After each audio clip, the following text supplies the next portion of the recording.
The launch team has been briefed on the way in which a halt can be called to the countdown. During the final 9 minutes of the countdown, and we're coming out, we're at T-minus 9 minutes and counting. The launch events are being controlled by the ground launch sequencer now. That has been initiated, and that will be in control up to T-minus 25 seconds when they switch to the onboard redundant set launch sequencer. The ground launch sequencer is a part of the launch processing system and operates by relaying commands to the orbiter's onboard computers, which then report back to the launch processing system that the commands have been executed. The primary job of the computers is to check that all of the launch commit criteria, such as propellant loads, temperatures, pressures, and other measurements, are satisfactory. The primary chase aircraft have taken off. A third T-38 will take off at the T-minus 5 minute mark. The timing of this plane is such a tight window that a 15-second delay would mean that they would not be in the proper position at launch. The sleek T-38 supersonic trainers have such critical timing because of the small fuel load that they carry. T-minus 7 minutes, 52 seconds, and counting.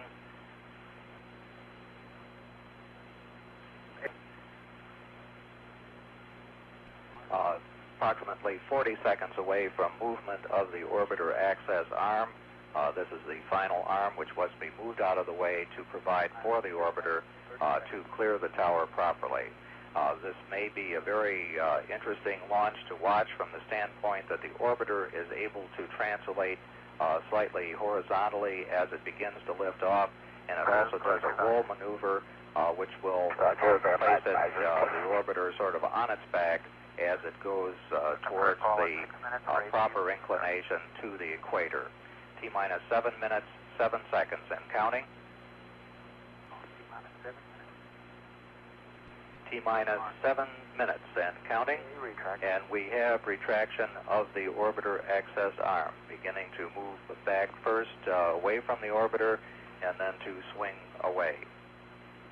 This was the walkway attached to the service structure and used by the crew to walk to the orbiter. The crew has been advised to lower their helmet visors. Very slow movement by the orbiter access arm. T-minus 6 minutes, 29 seconds, and counting. Do an APU pre-start. The crew is beginning the APU pre-start. The start begins at the 5 minute point in the countdown. T-minus 6 minutes, 15 seconds, and counting.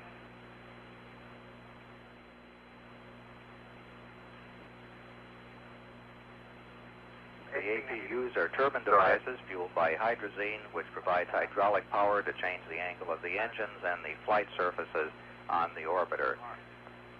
T-minus 5 minutes, 59 seconds, and counting. Pilot Bob Crippin had begun that APU pre-start, which started about 48 seconds from now. The development flight instrumentation, which measures the stresses on the orbiter during flight, have been turned on, and recorders store information for playback after landing. 5:30. 5 minutes, 30 seconds. Mark. Roger. And transmitting it. Mark. And Pilot Bob Crippin has signified the auxiliary power units are ready to be started. Flight to stored program T-minus command. 5 minutes, 15 seconds, and counting.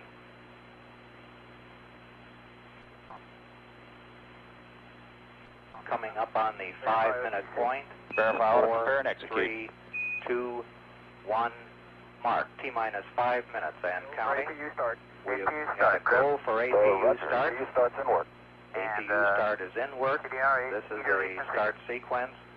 The final chase plane is taken off from Patrick Air Force Base.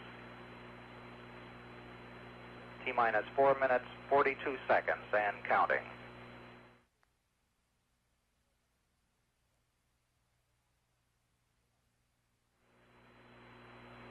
T-minus 4 minutes, 30 seconds, and counting. Go ahead.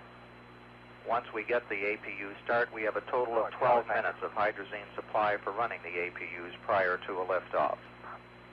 Everything going very smoothly in this count. Start is complete. APU start is complete. T-minus 4 minutes, 10 seconds, and counting. 30 seconds to clear the caution warning. As preparation for main engine ignition, the main fuel valve heaters have been turned off. T-minus 3 minutes, 57 seconds, and counting. The final helium purge on the shuttle main engine has been started in preparation for engine start. The liquid oxygen replenish system has been turned off in preparation for pressurization of the tanks for the launch. T-minus 3 minutes, 35 seconds, and counting. The elevon, speed brake, and rudder are being moved through a pre-programmed pattern to assure that they'll be ready for use in flight. T-minus 3 minutes, 20 seconds, and counting. The shuttle is now on internal power. However, the fuel cells are still receiving their fuels from the ground support system for one more additional minute.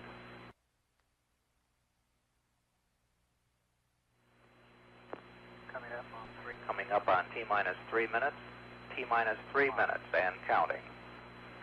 The engine gimbal or movement check is underway to assure they're ready for flight control. T-minus 2 minutes, 52 seconds. The LOX valve on the external tank has been closed and pressurization has begun. After the tank is pressurized, the hold capability is limited to 3 minutes, 36 seconds. T-minus 2 minutes, 40 seconds, and counting. The fuel cell ground supply of oxygen and hydrogen has been terminated, and the vehicle is using its onboard supply. T-minus 2 minutes, 25 seconds, and counting.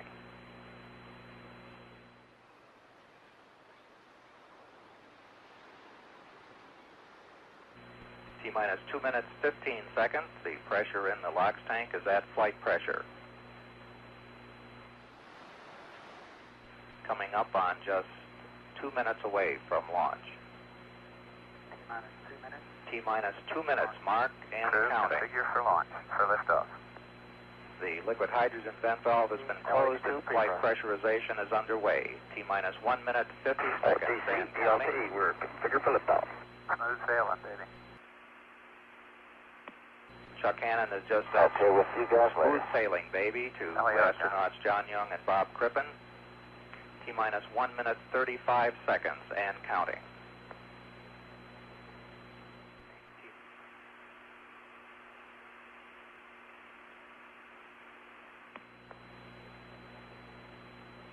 T-minus 1 minute, 20 seconds, and counting. We can see the purges of the main engines as we prepare for ignition. T-minus 1 minute, 10 seconds, and counting. Liquid hydrogen tank is at flight pressure. Coming up on T-minus 1 minute. T-minus 1 minute, mark, and counting. The firing system for the sound suppression water will be armed just a couple seconds from now. It has been armed. T-minus 45 seconds and counting. T-minus 40 seconds and counting. The development flight instrumentation recorders are on. T-minus 35 seconds. We're just a few seconds away from switching to the redundant sense sequencer. T-minus 27 seconds. We have gone for redundant set sequencer start.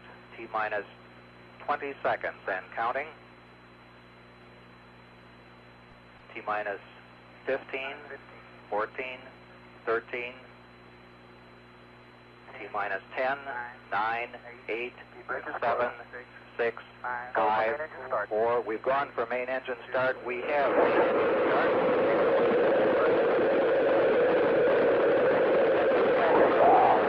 Off of America's first space shuttle. And the shuttle has cleared the tower. Back there, roll program. Go. Roger, roll. 14 seconds. Houston now controlling. Mission control confirms all maneuver starting. Roll program complete. Roger, roll complete. 25 seconds. Roll maneuver completed. 30 seconds. 1 nautical mile in altitude now for Columbia.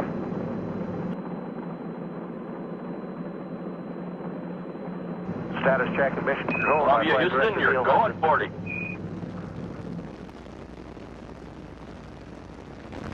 Mark, 48 seconds, throttling engines down for max Q, coming up on grade of maximum aerodynamic pressure on the vehicle.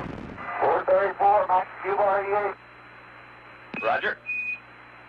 Mark, 1 minute, Columbia now 5 nautical miles in altitude. Mark, 1 minute 5 seconds, pass through max Q, Columbia still looking good, throttling engines back to 100%. Status check in the control center.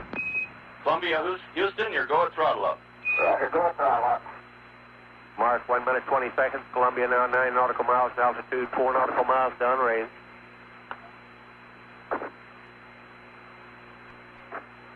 Mark, 1 minute 30 seconds, Columbia now 10 nautical miles in altitude, 5 nautical miles downrange velocity.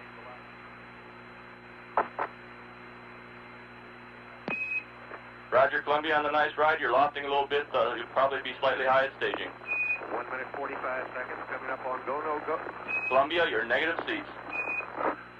That call up says that Columbia, the altitude is too high for ejection seat use. Mark, Columbia, you're go for SRB SEP. 2 minutes 4 seconds, standing by for SRB SEP confirmation.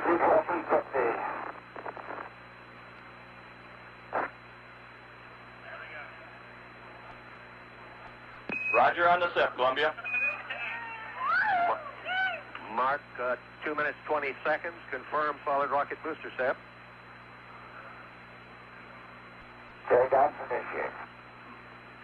Mark, 2 minutes 30 seconds, on-board guidance is converging as programmed. Columbia is now steering for its precise window in space for main engine cutoff. Mark, 2 minutes 40 seconds, Columbia now 39 nautical miles in altitude, 42 nautical miles downrange. Mark, 2 minutes 50 seconds, Columbia, you're looking a little hot. All your calls will be a little early. Okay. Columbia now has 2 engine rotor capability. Good here.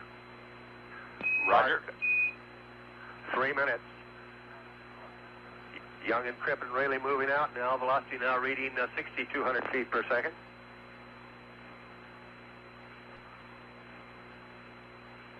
Mark, 3 minutes 15 seconds. Columbia now 51 nautical miles in altitude, 66 nautical miles downrange. Velocity now reading 6,500 feet per second.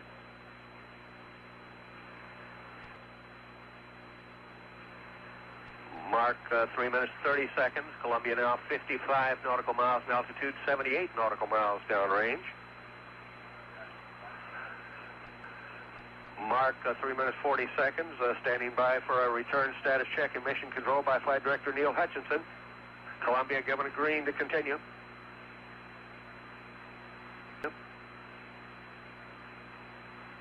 Mark, 3 minutes 55 seconds, standing by for a press to MECO, which says Columbia should lose 1 engine. Columbia, stand by. Press to MECO.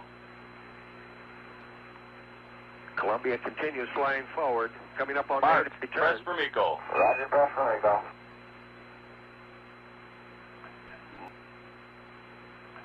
Mark, 4 minutes 8. Columbia, stand by for negative return. Mark, negative return. And your evap is good. Mark, 4 minutes 25. 5 seconds Sure with that. is, we can confirm it. With that call up, Okay, Capcom Brandon Stein, Columbia now committed to space travel. Young and Crippin can no longer turn around and return to the launch site. Columbia, Houston, we're showing both ohms PC transducers off scale high. Mark, 4 minutes 45 seconds. The flash evaporator is activated on board to cool Well, Columbia. I'm set off scale low here.